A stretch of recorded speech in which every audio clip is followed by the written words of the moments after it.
கத்திரிக்காய் போட்டு சாம்பார் அரைச்சி வைக்கிற சாம்பார் செய்கிறேங்க. அது எப்படி செய்யுதுன்னு சொல்லிட்டு செய்து காட்டுறேன். அதுக்கு தேவையான ரெசிபி, ஒரு கடாய் வச்சிருக்க அடுப்பில் கடலைப்பருப்பு 1 ஸ்பூன், உளுத்தம்பருப்பு 1 ஸ்பூன், வரமிளகாய் 7 வரமிளகாய் போட்டிருக்கேங்க. நீங்கள் காரத்துக்கு எத்தனை தேவையோ நீங்கள் யூஸ் பண்ணுற மிளகாவை பொறுத்து போட்டுக்குங்க. கொத்தமல்லி பாருங்கள், கொத்தமல்லி ஒரு 2 ஸ்பூனும், மிளகு ஒரு 15 மிளகு போட்டுக்குங்க. சீரகம் 1 ஸ்பூனும், வெந்தயம் ஒரு 1/4 ஸ்பூனும். இதெல்லாம் போட்டு வறுத்துக்கலாங்க. ரொம்ப ஹை ஃப்ளேமில் வைக்காதீங்க, தீஞ்சு போகும் பருப்பு. இப்போ தேங்காய் துருவல் கொஞ்சமாக போடலாங்க. பாருங்கள், அரைச்சி வைக்கிற குழம்புக்கு தேங்காய் துருவல் போடணுங்க. அதையும் வறுத்துக்கலாங்க. பெருங்காயம் லாஸ்ட்டில் போடலாங்க, வாசனையாக இருக்கும், மணமாக இருக்கும். இப்போ ஸ்டவ் ஆஃப் பண்ணிடலாங்க. பாருங்கள், நல்லா வறுப்பட்டு போச்சு. ஸ்டவ் ஆஃப் பண்ணிடுறேங்க. இப்போ ஆறி போச்சுங்க. கடையில் இருக்கிறது பூரா எடுத்து மிக்சியில் போட்டு மிக்சி நல்லா கொஞ்சம் ஓட்டிடலாங்க. இப்போ இதில் குக்கரில் போடுறேங்க. முருங்கைக்காய் 1 கப்பு பருப்பு வேக வச்சு அதுக்கு அளவாக உப்பு போட்டு கடைஞ்சி வச்சுருக்கேன். இப்போ முருங்கைக்காய் போட்டு கத்திரிக்காய் போட்டு குழம்பு செய்யலாங்க, சாம்பார். பாருங்கள், கத்திரிக்காய், இது தேவையான அளவு கொஞ்சம் சின்ன வெங்காயம், தக்காளி பழம் 2 தக்காளி பழம் போட்டிருக்குங்க.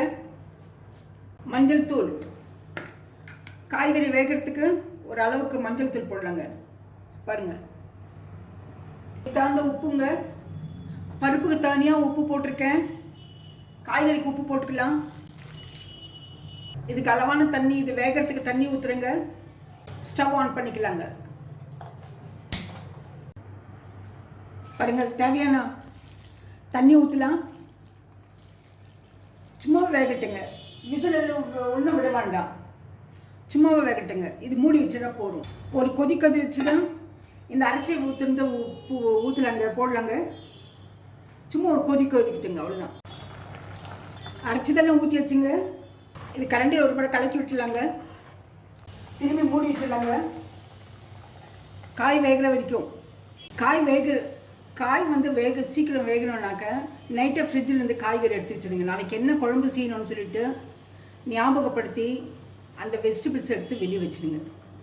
நைட்டு வச்சுட்டா காலம்புற வேலைக்கு போகிற லேடிஸ் இருந்தாலும் அதை கட் பண்ணி 1 ஹவரில் செஞ்சிடலாங்க. சமையல் சாதம் செஞ்சு, குழம்பு செஞ்சு, சைட் டிஷ்ஷும் செஞ்சிடலாம். 1 ஹவரில் செஞ்சுட்டு டிஃபன் செஞ்சுட்டு கிளம்புங்க. நீங்கள் முருங்கைக்காய் கத்திரிக்காய் வெந்திருக்கா பார்க்கலங்க. வெந்திருக்குங்க. இந்த சமயத்தில் பருப்பு ஊற்றலாங்க. பருப்பு நான் 1 கப்பு போட்டு கடைஞ்சி வச்சுருக்கேன். இந்த பருப்பு கடைஞ்சி வச்சுருக்க பாருங்க, அதை ஊற்றலாங்க. அதில் உப்பு போட்டு வச்சுருக்கேன். உப்பு போட்டு தான் கடைஞ்சி வச்சுருக்குங்க. பருப்பு கடைஞ்சி வச்சுருக்கிறது கெட்டியாக இருக்குங்க. சாம்பார் தண்ணி ஊற்றி வைக்கலாம். இது கொதிச்சதும் புளி ஊற்றலாங்க. ஏன்னா காய் வெந்து போச்சுங்க. இப்போ ஹை ஃப்ளேமில் வேணால் வைக்கலாங்க.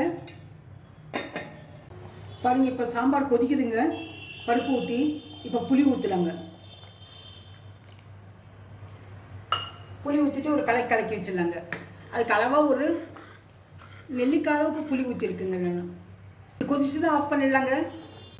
ஆஃப் பண்ணிவிட்டு தாளிச்சிடலாங்க. பாருங்கள், இதுக்கு ஒரு பேன் வைக்கிறேங்க. இது கொதிக்குது பாருங்கள். சாம்பார் கொதிச்ச உடனே ஆஃப் பண்ணிடலாங்க. புளி ஊற்றி ரொம்ப நேரம் விடக்கூடாது, கொதிச்சதை ஆஃப் பண்ணிடணும். பழைய சாம்பார் மாதிரி ஆகிடுங்க. ஆஃப் பண்ணிட்டேங்க. இப்போ பேன் வச்சுருக்குங்க.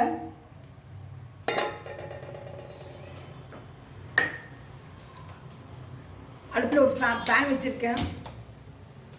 இப்போ எண்ணெய் ஊற்றலாங்க.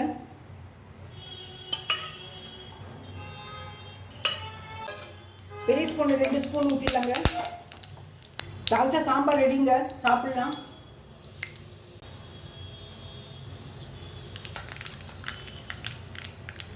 1/4 ஸ்பூன் கடுகு போடுறேங்க.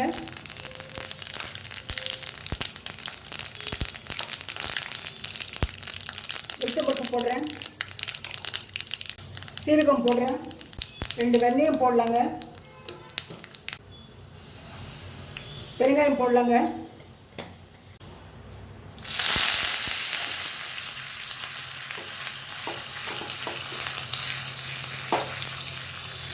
இதை தாளித்து சாம்பாரில் கொட்டிடலாங்க.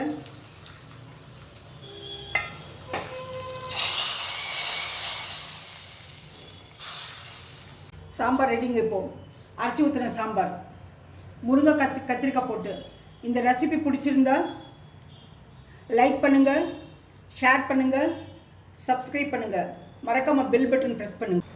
அடுத்த ரெசிபியில் பார்க்கலாம்.